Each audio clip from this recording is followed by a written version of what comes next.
നമ്മുടെ സഖാവ് PV അൻവർ തുടങ്ങിവെച്ച യുദ്ധമുഖത്തിൽ പുതിയൊരു ബടൻ കൂടി കഴിഞ്ഞ ദിവസം വന്നിട്ടുണ്ട്. കഴിഞ്ഞ ദിവസമല്ല, ഇന്നാണ് ഇത്തരം വാർത്തകൾ പുറത്തു വന്നത്.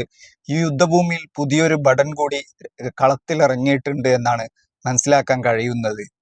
PV അൻവർ ഫോൺ ചോർത്തിയെന്നും അതിൽ നടപടിയെടുക്കണമെന്നും ആവശ്യപ്പെട്ടുകൊണ്ടുള്ള ഒരു പരാതിയാണ് കിട്ടിയിരിക്കുന്നത്. പോലീസ് PV അൻവറിനെതിരെ ഇപ്പോൾ കേസെടുത്തിരിക്കുകയാണ് ഫോൺ ചോർത്തിയതുമായിട്ട് ബന്ധപ്പെട്ടുകൊണ്ട്.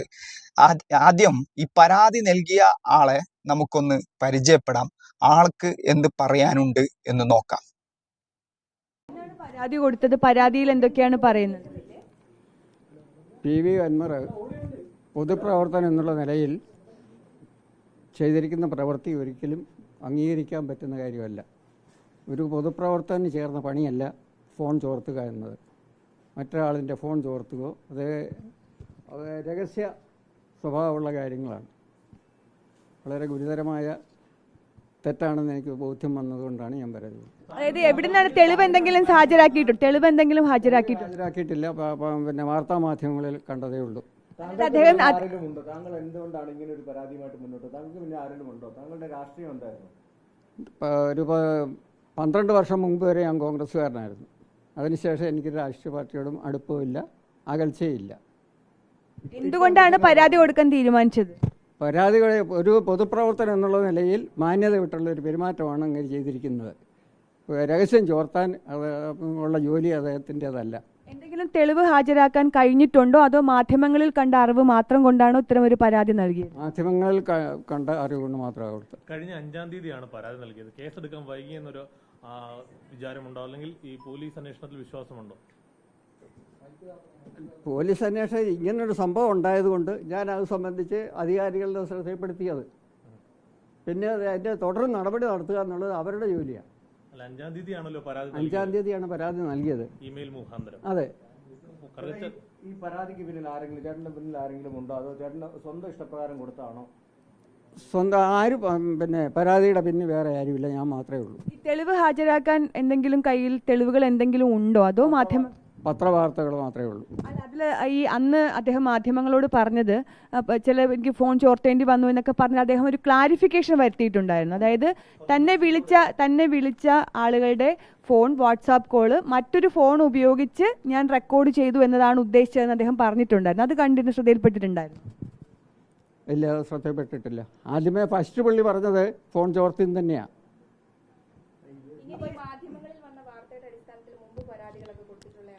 അല്ല, ഞാനൊരു പൊതുപ്രവർത്തകനാണ്. 45 വർഷമായിട്ട് പൊതുരംഗത്ത് പ്രവർത്തിക്കുന്ന ആളാണ്. അത് പൊതുരംഗത്ത് പ്രവർത്തിക്കുന്നവരുടെ മാന്യതയ്ക്ക് ചേർന്ന പണിയല്ല അദ്ദേഹം ചെയ്തത്. താങ്കൾ പരാതി കൊടുക്കുന്നതിന് മുമ്പ് DGP തലത്തിൽ ഇത്തരത്തിലുള്ള അന്വേഷണം നടത്തുകയും ഫോൺ ചോർത്തുകയെല്ലാം നേരെ ഫോൺ റെക്കോർഡ് ചെയ്യുകയായിരുന്നു എന്നുള്ള ഒരു കണ്ടെത്തിയിട്ടുമുണ്ട്. അത്തരത്തിൽ എന്തെങ്കിലും ഒരു കാര്യം പോലീസ് താങ്കളെ അറിയിച്ചിരുന്നു? ഇല്ല, അറിയിച്ചിട്ടില്ല. ഈ 5-ാം തീയതി പരാതി കൊടുക്കുന്നു, 28-ാം തീയതിയാണ് കേസെടുക്കുന്നത്, തങ്ങളെ മൊഴിയെടുക്കാൻ വിളിച്ചെടുക്കുന്നത്. 27-ാം തീയതിയാണ് PV അൻവറെ LDF നിന്ന് പുറത്താക്കുന്നത്. 27-ാം തീയതി പുറത്താക്കിയതിനു ശേഷം 28-ാം തീയതി ഒരു കേസെടുക്കുന്നതിന് വേണ്ടി, മൊഴിയെടുക്കുന്നതിന് വേണ്ടി വിളിച്ചു വരുത്തുമ്പോൾ അതിനെന്തെങ്കിലും രാഷ്ട്രീയമെന്ന് തോന്നുന്നുണ്ടോ? അത് നമ്മളെ എന്നെ പിന്നെ സംബന്ധിച്ചിടത്തോളം എനിക്കത് ബാധകമല്ലല്ലോ.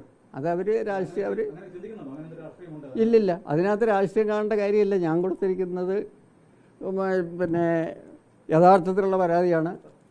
അതും പ്രധാനപ്പെട്ട ആളുകൾ ആരെങ്കിലും ബന്ധപ്പെട്ടോ? ഇല്ല, ആരും ബന്ധപ്പെട്ടിട്ടില്ല. ഇല്ല, ആരും വിളിച്ചിട്ടില്ല. ഈ പരാതിയുമായി മുന്നോട്ട് പോകാനാണ് തീരുമാനം. തെളിവുകൾ ഹാജരാക്കേണ്ടി വന്നാൽ ഈ മാധ്യമ വാർത്തകൾക്കപ്പുറം വേറെ ഒന്നും കയ്യിലില്ല? ഇല്ല, വേറൊന്നുമില്ല. തെളിവ് ശേഖരിക്കാൻ എന്തെങ്കിലും? അല്ല, അതിനുവേണ്ടിയാണ് FIR എടുത്ത്, അത് പോലീസിന്റെ ഭാഗമാണ്. തെളിവ് കണ്ടെത്തേണ്ടത് പോലീസിന്റെ ഭാഗമാണ്. താങ്കൾക്ക് പരാതി കൊടുക്കുക എന്നുള്ളത് മാത്രമേ ഉണ്ടായിരുന്നുള്ളൂ. PV അൻവറെ നേരത്തെ പരിചയമുണ്ടോ? ഇല്ല. ഇപ്പം മുൻപ് കോൺഗ്രസ് പാർട്ടിയിലാണ് പ്രവർത്തിച്ചെന്ന് പറയുന്നു. ഇപ്പൊ ഒരു രാഷ്ട്രീയ പാർട്ടിയുമായി ഒരു ബന്ധവും ഇല്ല. എന്തെങ്കിലും രാഷ്ട്രീയ ചുമതലകൾ വഹിച്ചിട്ടുണ്ടോ കോൺഗ്രസിന്റെ അംഗമായിരുന്ന സമയത്ത്? NDC-യുടെ ചുമതലയുണ്ടായിരുന്നു. പിന്നെ ബാങ്കിന്റെ പ്രസിഡന്റായിരുന്നു. ബാങ്കിന്റെ മാർക്കറ്റിംഗ് സൊസൈറ്റിയുടെ പ്രസിഡന്റായിരുന്നു. ചങ്ങനാശ്ശേരി താലൂക്ക് റബ്ബർ മാർക്കറ്റിംഗ് സംഘത്തിന്റെ പ്രസിഡന്റായിരുന്നു. അവിടെ ബോർഡ് മെമ്പറായിരുന്നു. കോൺഗ്രസ് നേതാക്കളൊക്കെ ആയിട്ട് ഇപ്പോൾ അടുത്ത സൗഹൃദമുണ്ടോ, ബന്ധമുണ്ടോ? ഉണ്ടായിരുന്നു, ഇപ്പം ഇല്ല. എന്തുകൊണ്ടാണ് കോൺഗ്രസിൽ നിന്ന് പോരാനുള്ള കാരണം? അതും പോക്ക് ശരിയല്ല എന്ന് തോന്നിയ ആരുടെ പോക്കാണ് സർ? പാർട്ടിയുടെ പോക്കാണ്. ഇവിടുത്തെ മണ്ഡലം, ഇവിടുത്തെ പ്രവർത്തകരുടെ പ്രവർത്തനം പിന്നെ പോക്ക് ശരിയല്ല എന്ന് തോന്നിയുകൊണ്ട് ഞാൻ മാറി. അതിനുശേഷം ഈ കോൺഗ്രസിൽ പോയ ശേഷം താങ്കളെ കേരള കോൺഗ്രസിന്റെ പരിപാടികളൊക്കെ സജീവമായിട്ടുണ്ടായിരുന്ന ഇല്ല, പോയിട്ടില്ല, ഒരു പാർട്ടിയിലും പോയിട്ടില്ല. കേരള മാണി ഗ്രൂപ്പിൽ സജീവമാണോ? മകൻ സജീവല്ല, മറ്റേ അനുഭവം അനുഭാവിയാണ്. കേരള കോൺഗ്രസിൻ്റെ മാണി ഗ്രൂപ്പിലെ അനുഭാവിയാണ്. ഇവിടെ ഈ പ്രാവശ്യം ഭാഗ്യം അനുസരിച്ച് വെച്ചിട്ടുണ്ട്. ഇല്ല. ഞങ്ങൾ LDF മെന്റാലിറ്റിക്കാരല്ല. സ്വന്തം രാഷ്ട്രീയ നിലപാടാണ്. ഇതിന് മുൻപും പരാതികൾ കൊടുത്തിട്ടില്ലേ? ഉണ്ട്. എന്ത് തരം പരാതികളാണ് പോലീസ് സ്റ്റേഷനുമായി ബന്ധപ്പെട്ട് കൊടുത്തിട്ടുള്ളത്? പോലീസ് സ്റ്റേഷനുമായിട്ട് ബന്ധപ്പെട്ട് വേറെ പരാതി കൊടുത്തിട്ടില്ല. ഓംബുഡ്സ്മാൻ്റെ പരാതി കൊടുത്തിട്ടുണ്ട്. നെടുകുന്നം പഞ്ചായത്ത് പ്രസിഡന്റ് ഇവിടുത്തെ സ്ഥലവാസിയല്ല എന്ന് ബോധ്യപ്പെട്ടതിൻ്റെ പേരിൽ നെടുകുന്നം പഞ്ചായത്ത് പ്രസിഡന്റിൻ്റെ പേരിൽ പരാതി കൊടുത്തിട്ടുണ്ട്. എന്തെങ്കിലും നടപടി വന്നോ? അതിപ്പം ഇത് വിധിയായിട്ടില്ല. താങ്കൾ കൊടുത്തത് വാസ്തവമാണെന്ന് തിരിച്ചറിഞ്ഞു. സത്യസന്ധമായ പരാതി കൊടുത്തിരിക്കുന്നത്, അതിനാവശ്യമായ തെളിവുകളെല്ലാം കൂട്ടിയാണ് ഞാൻ കൊടുത്തിരിക്കുന്നത്. അപ്പോൾ ഈ അൻവറിന്റെ വിഷയത്തിൽ നമുക്ക് ഇതുവരെ തെളിവ് ഹാജരാക്കാൻ പറ്റിയിട്ടുമില്ല, അത് പോലീസ് കണ്ടെത്തണം.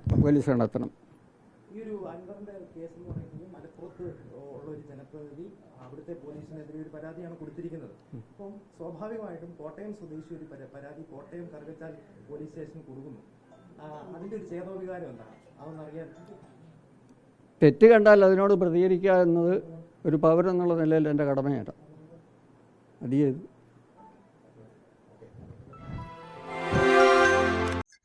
ഓക്കെ, അങ്ങനെയൊക്കെയാണ് കാര്യങ്ങൾ.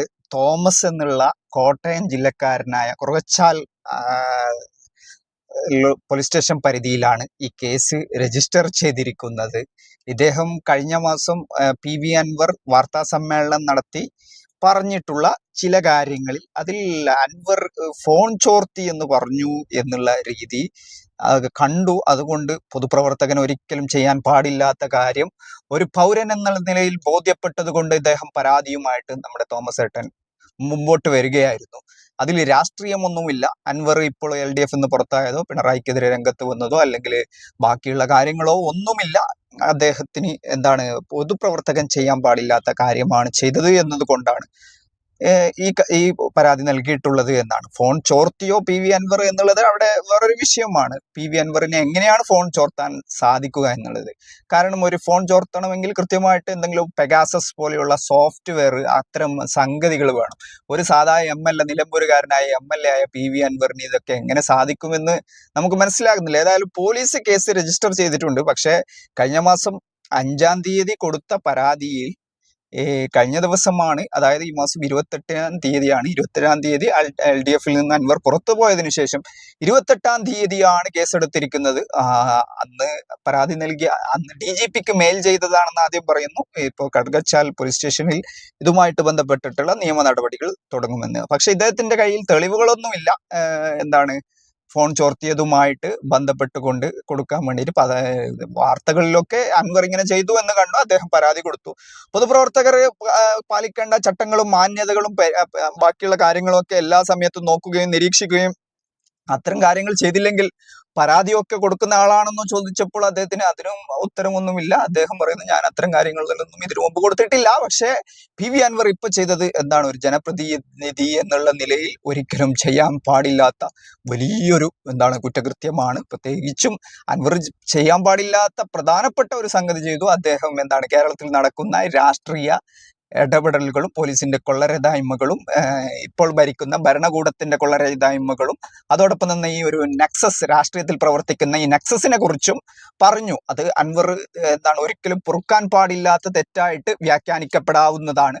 അതോടൊപ്പം തന്നെ അൻവറിന്റെ കയ്യും കാലും വെട്ടി പുഴയിലെറിയാൻ വേണ്ടി പാർട്ടി സഖാക്കൾ തന്നെ ചെങ്കൊടിയേന്തി രംഗത്ത് ഇറങ്ങിയിട്ടുണ്ട്. ചെങ്കൊടി തൊട്ട് കളിക്കണ്ട എന്ന് പറഞ്ഞുകൊണ്ട്.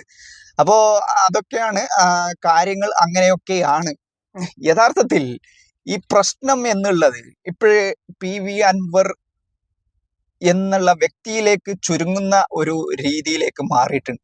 ഇതൊക്കെ വിളിച്ച് പറഞ്ഞതിന്റെ പേരിൽ വലിയൊരു നെക്സസ് ആണല്ലോ ഇത്. വലിയൊരു ഗ്രൂപ്പ് ഓഫ് ആൾക്കാരാണ്. ഇതിൽ PV ഉണ്ട്, ഇതിൽ ശശി ഉണ്ട്, ഇതിൽ ADGP അജിത് കുമാർ ഉണ്ട്, പോലീസ് സന്നാഹങ്ങളുണ്ട്, അതോടൊപ്പം തന്നെ കേരളത്തിലെ ഭരിക്കുന്ന പാർട്ടി ഉണ്ട്. അപ്പോൾ നെക്സസിന്റെ വലിപ്പം കൂടിക്കൊണ്ട് പോവുകയാണ്. അവർക്കെതിരെയാണ് അൻവർ വന്നിരിക്കുന്നത്. അതോടൊപ്പം തന്നെ കേന്ദ്രം ഭരിക്കുന്നവരുമുണ്ട്, അവരുടെ ആജ്ഞാനുവർത്തികളുണ്ട്, അതോടൊപ്പം തന്നെ തൃശ്ശൂർ പൂരം, അങ്ങനെയുള്ള കലക്കൽ പൊടിക്കൽ, ഇങ്ങനെയുള്ള എല്ലാ സംഗതികളും ഉൾപ്പെട്ടിട്ടുള്ള വലിയൊരു ഗ്രൂപ്പ് ഓഫ് നെക്സസിന്റെ ആൾക്കാരാണ്. അവർക്കെതിരെ വന്നതുകൊണ്ട് അൻവറിന്റെ കാര്യം, പ്രത്യേകിച്ചും CPM-നെതിരെ അതിൽ നിന്ന് പുറത്തു വന്നുകൊണ്ട് ഒരാള് ഇറങ്ങിയാൽ അയാളുടെ ഭാവി പിന്നീട് എന്താവുമെന്ന് കേരള ചരിത്രം സാക്ഷിയാണ്. TP ചന്ദ്രശേഖരനെ പോലെയുള്ള ആളുകളൊക്കെ അതിന് ഉദാഹരണമായിട്ട് ഉണ്ട്. അപ്പോ അത്തരം അൻവർ ഇനി UDF-ലേക്ക് പോകുമോ ഇല്ലേ എന്നൊക്കെ കണ്ടറിയേണ്ട കാര്യമാണ്. ഏതായാലും ഇത്തരം ഒരു ഫോൺ ചോർത്തുക എന്നുള്ള ഒരു സംഗതി PV അൻവറിന് എങ്ങനെ ചെയ്യാൻ പറ്റുമെന്ന് ഞാൻ എത്ര ആലോചിച്ചിട്ടും എനിക്ക് മനസ്സിലായില്ല. എങ്ങനെയാണ് PV അൻവറിന് ഫോൺ ചോർത്താൻ പറ്റുക എന്നത്? ഈ ചോർത്തുന്ന സംവിധാനം, നെറ്റ്വർക്കും കാര്യങ്ങളും അതിന്റെ ബന്ധപ്പെട്ട സംവിധാനങ്ങളൊക്കെ ഉള്ളത് പോലീസിന്റെതും ഇന്റലിജൻസ് അത്തരം ഏജൻസികളുടെ കയ്യിലാണല്ലോ. PV അൻവറിന് അങ്ങനെ സ്വന്തമായിട്ട് എന്തെങ്കിലും ഏജൻസി ഉണ്ടോ? അതൊന്നും അറിഞ്ഞുകൂടാ. ഏതായാലും നേരത്തെ സാജൻ സക്രിയ പോലീസിന്റെ വയർലെസ് സന്ദേശം ചോർത്തിയതുമായി ബന്ധപ്പെട്ടുകൊണ്ട് പരാതി നൽകിയിരുന്നു PV അൻവർ. അതാണ് ഈ പ്രശ്നങ്ങളുടെ തുടക്കം. അപ്പൊ അതില് പോലീസ് കാണിച്ച സമീപനങ്ങൾ PV അൻവർ ആക്ഷേപങ്ങൾ ഉന്നയിച്ചാണ് ആദ്യം തുടങ്ങിയത്. അതിൽ ADGP അടക്കം സാജൻ സക്രിയയുടെ കയ്യിൽ നിന്നും പണം വാങ്ങിക്കൊണ്ട് കേസ് ഒത്തുതീർപ്പാക്കി എന്നൊക്കെയുള്ള ആരോപണങ്ങൾ ഉന്നയിച്ചുകൊണ്ടാണ് ഇതിന്റെ തുടക്കം. അപ്പോൾ അന്ന് കൃത്യമായിട്ട് നടപടികളൊന്നും കേരളീയ പൊതുസമൂഹത്തിന് മുമ്പിൽ കണ്ടിട്ടില്ല. ഇപ്പോൾ PV അൻവറിനെ ലക്ഷ്യം വെച്ചുകൊണ്ടുള്ള നടപടികളാണോ ഇതെന്ന് കണ്ടറിയേണ്ട കാര്യമാണ്. ഏതായാലും അങ്ങനെയൊന്നും വെറുതെ വിടൂലല്ലോ, നമുക്ക് അറിയാവുന്നതല്ലേ. കേരള രാഷ്ട്രീയം മനസ്സിലാക്കുന്ന ആർക്കും തന്നെ ഈ പിണറായി വിജയനെതിരെയും അതുപോലെ തന്നെ CPM-നെതിരെയും അതുപോലെ തന്നെ ഈ ഭരിക്കുന്ന മുഴുവൻ വിഭാഗങ്ങൾക്കെതിരെയും അതോടൊപ്പം തന്നെ ഇതിന്റെ ഇപ്പോൾ ഇതിൽ കക്ഷി ചേർന്നിട്ടുള്ള ഈ ഒരു സംഗതിയിൽ ഇനി സഖ്യകക്ഷികൾ എന്ന് പറയാവുന്ന, അതായത് ഇസ്രായേൽ ഫലസ്തീൻ യുദ്ധത്തിൽ സഖ്യകക്ഷികൾ ഉണ്ടാവുമല്ലോ. ഇസ്രായേലിന്റെ സഖ്യകക്ഷികളായി വരാൻ പോകുന്ന അമേരിക്കൻ, ബ്രിട്ടൻ, ഫ്രാൻസ് ഇങ്ങനെ രാജ്യങ്ങൾ ഉണ്ടാവും. അതുപോലെ തന്നെ ഇതിലേക്ക് ചില ആളുകൾ കൂടി ഈ കമ്പനി ഓഫ് സംഗതിക്ക് വരാൻ സാധ്യതയുണ്ട്. അതിൽ അഡ്വക്കേറ്റ് ജയശങ്കർ ഉണ്ടാകും. സാജൻ സക്രിയ പിണറായി പക്ഷത്തേക്ക് മാറും. ഇപ്പോൾ അഡ്വക്കേറ്റ് ജയശങ്കർ ഉണ്ടാകും. കാരണം PV അൻവറിനെ ഫിനിഷ് ചെയ്യുകയാണ് ആത്യന്തികമായ ലക്ഷ്യം. അതോടൊപ്പം തന്നെ ഈ പൂരം കലക്കിയതിന്റെ നേട്ടമുണ്ടാക്കിയ ആളുകളും ഉണ്ടാകും. അതോടൊപ്പം തന്നെ കേരളത്തിലെ BJP-യും ഹിന്ദു ഐക്യവേദിയൊക്കെ പിണറായി നല്ല കാര്യമാണ്, ADGP ആണ് ശരി എന്നുള്ള രീതിയിലൊക്കെ വന്നിട്ടുണ്ട്. അവരൊക്കെ ഈ ഒരു ഗ്രൂപ്പ് ഇപ്പോൾ പിണറായി വിജയന് പിന്തുണ ഒരു ഭാഗത്ത് കുറയുന്നുണ്ടെങ്കിലും മറുഭാഗത്ത് പിണറായി വിജയന്റെയും കേരളത്തിലെ ഭരിക്കുന്ന ഭരണകൂടത്തിനും RSS-ൽ നിന്നും BJP-യിൽ നിന്നും വലിയ പിന്തുണ കിട്ടാൻ ഈ ഒരു കാര്യത്തിൽ സാധ്യതയുണ്ട് ആത്യന്തികമായിട്ട്. അതൊക്കെയാണ് ഇതിനെപ്പറ്റി പറയാനുള്ള പ്രധാനപ്പെട്ട കാര്യങ്ങൾ. അപ്പോൾ ഈ വിഷയത്തിൽ നമ്മുടെ PV അൻവറിന് എന്താണ് പറയാനുള്ളത് എന്ന് നോക്കാം. അതിന്റെ ഡീറ്റെയിൽസ് IG രണ്ടാമത് ഇതുണ്ടായിരുന്നു, മൊഴിയെടുത്തിരുന്നല്ലോ, എന്ന് പറഞ്ഞിട്ടുണ്ട്. അത് ക്ലിയർ ആക്കി കൊടുത്തിട്ടുണ്ട്. എൻ്റെ ഫോണിൽ നിന്ന് മറ്റൊരു ഫോണിലേക്ക് വന്ന കോളുകൾ റെക്കോർഡ് ചെയ്താണ്. ഈ കേസ് ഉപകരണം ഉപയോഗിച്ചിട്ട് ഫോൺ ചോർത്തിയിട്ടില്ല. അല്ല, കേസ് ഇനിയും നിരവധി അനവധി വരും, ഞാൻ പറഞ്ഞില്ലേ. അല്ല, മറ്റു ഉപകരണം ഉപയോഗിച്ചിട്ട് ഫോൺ ചോർത്തലും നടത്തിയിട്ടില്ല. മറ്റില്ലല്ലോ, നമ്മളൊരു ഫോണിൽ നിന്ന് മറ്റൊരു ഫോണിലേക്ക്. നിങ്ങൾ വിളിക്കുന്ന ഫോണുകളാണ് റെക്കോർഡ് ചെയ്തത്. അതെ അത്രേ ഉള്ളൂ. ഇനി വരട്ടെ. IG-ക്ക് മൊഴി കൊടുത്തതിന് ശേഷമാണ്, അപ്പൊ ഇത് പറഞ്ഞതിന് ശേഷമാണ് അപ്പൊ കേസ്. അതെ, കേസുകൾ ഇനിയും വരൂലേ, എനിക്ക് കാത്തിരിക്കല്ലേ. ഇപ്പോഴുള്ള വകുപ്പുകൾ കോടതിയിൽ നിൽക്കില്ലല്ലോ സ്വാഭാവികമായിട്ടും. നോക്കാന്ന്, കോടതിയും പോലീസും ഒക്കെ ഇവിടെ ഇനിയും ഉണ്ടാവുമല്ലോ. നമ്മൾ പറഞ്ഞല്ലോ, ഞാനിപ്പോ അവസാനം എത്തിയിരിക്കുന്ന ബഹുമാനപ്പെട്ട കോടതിയിലെ നീതിന്യായ ഈ രാജ്യത്തിന്റെ ഭരണഘടന, ഈ രാജ്യത്തിന്റെ ഓരോ പൗരനും ഉറപ്പ് വരുത്തിയിട്ടുള്ള രാജ്യത്തിന്റെ ഭരണഘടന അനുസരിച്ചുള്ള നിയമസംഹിതയിലാണ് ഞാൻ വിശ്വസിക്കുന്നത്. ആ ന്യായാധിപന്മാരിലാണ് എൻ്റെ വിശ്വാസം. അല്ലാത്ത എല്ലാവരും ഞാൻ വിട്ടു. കാരണം എല്ലാവരും ഇപ്പോൾ ഈ പറഞ്ഞതുപോലെ അങ്ങോട്ടും ഇങ്ങോട്ടും ഇവരെ ലീഡേഴ്സിൻ്റെ ഒരു വിഭാഗം ഒത്തുചേർന്നുകൊണ്ടുള്ള ആ നെക്സസിൻ്റെ പ്രവർത്തനം ഉണ്ടെന്ന് ഞാൻ പറഞ്ഞല്ലോ. അതാണ് കേരളം നേരിടുന്ന ഏറ്റവും വലിയ പ്രശ്നം. ആ വിഷയം നമ്മൾ ജനങ്ങളോട് സംസാരിച്ചുകൊണ്ടേയിരിക്കും. ഓക്കെ, അപ്പൊ അങ്ങനെയൊക്കെയാണ് കാര്യങ്ങൾ. PV അൻവർ ആ വിഷയം അന്ന് IG-ക്ക് മൊഴി കൊടുക്കുന്ന സമയത്ത് തന്നെ പറഞ്ഞിട്ടുള്ള കാര്യമാണ്. ഫോൺ ചോർത്തിയതല്ല, ഫോൺ റെക്കോർഡ് ചെയ്തതാണ്. ഒരു ഫോണിൽ വന്ന കോള് മറ്റൊരു ഫോൺ ഉപയോഗിച്ചിട്ടാണ് റെക്കോർഡ് ചെയ്തത്. അതേ ഫോണിൽ കൂടി പോലും അല്ല. അതിലാണ് ഇപ്പോഴേ ഇത്തരത്തിൽ കേസെടുത്തിരിക്കുന്നത്. ഏതെങ്കിലും നമുക്കറിയാതെ പി വി അൻവർ സർക്കാരിനും പോലീസിനും അതൊക്കെ അറിയാണ്ട് ഇസ്രായേലിന്റെ കയ്യിൽ നിന്നും പെഗാസസ് പോലെയുള്ള ചോർത്തലുകൾ വാങ്ങിയിട്ട് എല്ലാവരുടെയും ഫോൺ ചോർത്തിയോ എന്ന് നമുക്കറിഞ്ഞുകൂടാ. പോലീസുകാർ മന്ത്രിമാരുടെയും ബാക്കിയുള്ള ആളുകളുടെയും പൊതുപ്രവർത്തകരുടെയും ഒക്കെ ഫോൺ ചോർത്തുന്നു എന്ന് പി വി അൻവർ ഇതിനു മുമ്പ് ആരോപണം നടത്തിയിട്ടുണ്ട്. അതിനുതകുന്ന തെളിവുകൾ അദ്ദേഹം കൊടുത്തിട്ടുണ്ട് എന്ന് പറഞ്ഞിരുന്നു. പക്ഷേ ഇനി അതുകൊണ്ടൊന്നും കാര്യമുണ്ടെന്ന് തോന്നുന്നില്ല. കാരണം ഈ സർക്കാരും അതോടൊപ്പം തന്നെ കേരളത്തിന്റെ ആഭ്യന്തരമന്ത്രിയും അതോടൊപ്പം തന്നെ പാർട്ടിയും അതോടൊപ്പം തന്നെ ഈ എല്ലാ സംവിധാനങ്ങളും കേരളത്തിന്റെ വലിയ നെക്സസിലെ ആളുകളൊക്കെയും അതോടൊപ്പം തന്നെ കേന്ദ്രത്തിന്റെ ആൾക്കാരൊക്കെ പി വി അൻവറിനെ പൂട്ടാൻ നിന്നിട്ടുള്ള സ്ഥിതിക്ക് ഇനി ആ തെളിവുകളൊക്കെ പി ശശി ഏത് കൊട്ടയിലാണ് ഇട്ടിട്ടുണ്ടാവുക എന്ന് നോക്കിയാൽ മതി. അപ്പൊ പറഞ്ഞു വരുന്നത്, ഇതിൽ ഇനി നിയമ നടപടികളാണ് സ്വീകരിക്കുക. ഇത്തരം ആളുകളെ തനിക്ക് വിശ്വാസമില്ല ഇവരുടെ പ്രവർത്തനങ്ങളെ. അതുകൊണ്ട് തന്നെ ഹൈക്കോടതിയിലും ബന്ധപ്പെട്ട കോടതികളിലാണ് ഞാൻ പോകുന്നുള്ളത് എന്നും അവിടെ തെളിവ് നൽകുമെന്നും എന്നിട്ടുള്ള നടപടികളിലൂടെ നീതി നടപ്പാവുമെന്നതാണ് തന്റെ പ്രതീക്ഷയെന്നും പി വി അൻവർ അവസാനം പറഞ്ഞു വെക്കുന്നുണ്ട്. എന്തൊക്കെയായാലും കേരളത്തിലുള്ള ഒരു സാധാരണ ഒരു നിലമ്പൂർ മണ്ഡലത്തിൽ നിന്നുള്ള ഒരു MLA ടാർഗറ്റ് ചെയ്തുകൊണ്ട് കേരളത്തിന്റെ മുഖ്യമന്ത്രിയും അതോടൊപ്പം തന്നെ ഇതുവരെയും പി വി അൻവർ അവരുടെ ഭാഗമായിട്ട് തന്നെയായിരുന്നു നിന്നിരുന്നത്. ഇപ്പോഴും അദ്ദേഹം പറയുന്നു, ഞാൻ പാർട്ടിക്കെതിരെയും ഒന്നും പറഞ്ഞിട്ടില്ല, എന്താണ് പാർട്ടിയെ പറ്റി അല്ല പറഞ്ഞത്, പാർട്ടിയിൽ ചോദ്യങ്ങൾ ഉണ്ടാവുന്നില്ല എന്നുള്ള രീതിയിലാണ്. അപ്പോ ആ പി വി അൻവറിനെ ഇല്ലാണ്ടാക്കാൻ വേണ്ടിയിട്ട് കേരളത്തിന്റെ മുഖ്യമന്ത്രി, ആഭ്യന്തരമന്ത്രി കൂടിയായ മുഖ്യമന്ത്രി, അതോടൊപ്പം തന്നെ പൊളിറ്റിക്കൽ സെക്രട്ടറി ആയ ശശി, അതോടൊപ്പം തന്നെ കേരളത്തിന്റെ ക്രമസമാധാന ചുമതലയുള്ള ADGP, ഇങ്ങനെ തുടങ്ങിയ പിന്നീട് കേരളത്തിലെ ഏറ്റവും വലിയ രാഷ്ട്രീയ പാർട്ടി അവര് വെട്ടിക്കുട്ടി പുഴയിലെറിയാൻ വേണ്ടിയിട്ട് മുദ്രാവാക്യങ്ങളുമാക്കി ഇറങ്ങിക്കുകയാണ്. തീപ്പന്തമാവുകയാവണമെന്ന് പാർട്ടി സെക്രട്ടറിയുടെ നിർദ്ദേശമുണ്ട്. അതോടൊപ്പം തന്നെ നമ്മുടെ ഇളമരം കരീം സഖാവും അത്തരം വലിയ കാര്യങ്ങൾ പറഞ്ഞിട്ടുണ്ട്. അൻവറിനെതിരെ വലിയ പ്രതിഷേധങ്ങൾ ഉയരണം എന്നുള്ളതിൽ. അപ്പോ അങ്ങനെയൊക്കെ ഇത് ഇത്രയും വലിയൊരു ആൾക്കാരെടുക്കൽ ഒരു സാധാരണ MLA എങ്ങനെ എത്ര കാലം പി വി അൻവറിന് ഇത് സാധിക്കുമെന്ന് കണ്ടറിയേണ്ട കാര്യമാണ്. ഏതായാലും കഴിഞ്ഞ തവണ പറഞ്ഞതുപോലെ തന്നെ പി വി അൻവറിനെ ദൈവം രക്ഷിക്കട്ടെ. ഈ വലിയൊരു കേരള ജനത ഇത്രയും കാലം അനുഭവിച്ച കഴിഞ്ഞ 8 വർഷമായി ഭരണത്തിൽ നടന്നുകൊണ്ടിരിക്കുന്ന കാര്യങ്ങൾ പ്രതിപക്ഷമോ അല്ലെങ്കിൽ എതിർ രാഷ്ട്രീയ പാർട്ടിക്കാരോ പറയുന്നതിനേക്കാൾ 10 ഇരട്ടി ഉച്ചത്തിൽ വിളിച്ചു പറഞ്ഞതുകൊണ്ട് ഇത്രയും വലിയൊരു ശത്രു സംഹാര പൂജ ഇന്ന് നമ്മുടെ ADGP നടത്തിയതായിട്ടും വാർത്തകൾ വന്നിട്ടുണ്ട്. അപ്പോ അത്തരം ശത്രു സംഹാരങ്ങൾക്ക് ഇരയാവേണ്ടി വരുന്ന പുതിയ നരസിംഹമാ കഥാപാത്രങ്ങളൊക്കെ ഇതിൽ വരാൻ പോകുമെന്ന് തോന്നുന്നു ഇന്നത്തെ കേസുമായൊക്കെ ബന്ധപ്പെട്ടുകൊണ്ട്. അപ്പോ പി വി അൻവർ എന്നുള്ളത് ഒരു സാധാരണ MLA ആണ്. അദ്ദേഹത്തിന്റെ കയ്യിൽ നമുക്ക് ഇപ്പോൾ നിലവിലുള്ള സാഹചര്യത്തിൽ പെഗാസസോ അല്ലെങ്കിൽ ഇതോ ഒന്നും ഉണ്ടാവാനുള്ള സാഹചര്യമില്ല. അതോടൊപ്പം തന്നെ ഇത്രയും വലിയ ഒരു മുന്നണിക്ക് ഒരു വലിയ നെക്സസിനെതിരെയുള്ള അദ്ദേഹത്തിന്റെ പോരാട്ടങ്ങൾ യഥാർത്ഥത്തിൽ കേരളം കലങ്ങാതിരിക്കണമെങ്കിൽ, കേരളത്തിന്റെ പൊതുജീവിതം സാധാരണ ജനങ്ങൾക്കൊക്കെ നീതിയൊക്കെ ലഭിച്ച് സുരക്ഷിതമായി ഇരിക്കണമെങ്കിൽ പി വി അൻവർ ഉയർത്തിവിട്ട ഈ ചോദ്യങ്ങൾക്കുള്ള ഉത്തരങ്ങളും അതോടൊപ്പം തന്നെ അതിനുള്ള പരിഹാരങ്ങളും ഉണ്ടാവേണ്ടതുണ്ട്.